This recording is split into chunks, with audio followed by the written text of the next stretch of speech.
Hi everyone! So last night I did a nice little reflective exercise thinking about the things I've learnt throughout this year, and I thought I would share them with you all today, and I'd love if you would share at least one life lesson that you've learnt from 2018 down below, or even just sum up how 2018 was for you in one word or one emoji.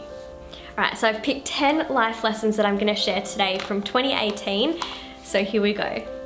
Okay, now some of these are a little bit more lighthearted and others you can tell I've had quite a bit of a ponder about them. So the first one is you can't pour from an empty cup, so learn to put yourself and your needs first. Another one I wrote was don't do things simply to please others. Say no when you don't want to and practice putting up some boundaries. So it's really important that you're doing things that you want to do for yourself and not always trying to please others, because when you try and please everyone, you end up pleasing no one. This was a really nice one to think about. I wrote, there's nothing I value more than my relationships. I definitely learnt this after living in another city, in another state for a year with Adam, that my family and my friends and my relationship with Adam are the most important things to me, far beyond my career or money or anything materialistic. This one actually came to mind because of filming Life of Jess. Someone gave me the most beautiful compliment. So I learned this year that the nicest compliment someone can give me is to say I'm genuine and grounded. Not to comment on my looks, how I'm dressed, or how I've done my hair and makeup, but to actually just comment on how I treat other people around me. That really resonated with me and I thought that was really nice. I also wrote down that flexibility is key to stressing less and coping with unexpected changes. Not being in control is just part of life. And that's written by a control freak over here, so I'm really learning to try and just go with the flow and not feel like I have to control everything around me, because that's just not feasible. Number 6, I wrote that it's okay to reinvent yourself when it comes to your career, so long as you're true to yourself.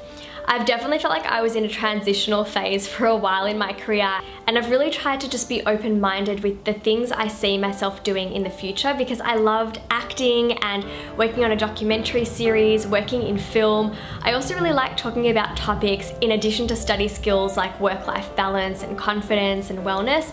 So I think it's really important just to be true to yourself and allow your career to evolve as you grow and mature as well. I also wrote that when you get clear on your vision, the right opportunities and people will find you. I can't stress that enough. The second that I knew exactly what I wanted in my career, it was amazing how emails just kept popping into my inbox from the right people, the right companies and organizations, people that really had the same vision as I did for my brand. So get really clear on what you want and then you'll attract like-minded people. Number 8 is time spent alone is important for getting to know yourself. And I used to have a fear of being alone, but I realized that there is a difference between feeling lonely and being alone. And when you have that downtime to yourself, it's really, really important. So just going to the beach when I was in Sydney, that was really nice time just for myself.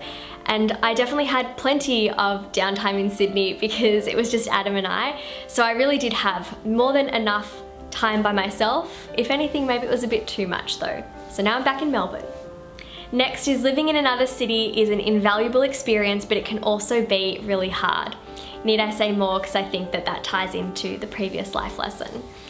And the last one I wrote is prioritize weekly date nights and getaways, because quality time with your loved one is everything. Adam and I have definitely prioritized weekly date nights, little getaway trips and day trips on the weekends, just to have that quality time and not be in our apartment, still in work mode with our phones and laptops and all those other distractions. So quality time is everything. So comment below what is one life lesson you have learnt from 2018 and sum up your year in one word or one emoji. I'd love to read your comments, and click this image here to watch my recent video, this image to watch a video I think you'd really like, and don't forget to subscribe and turn on your notifications. I will see you all next week with another video. Mwah. Bye everyone.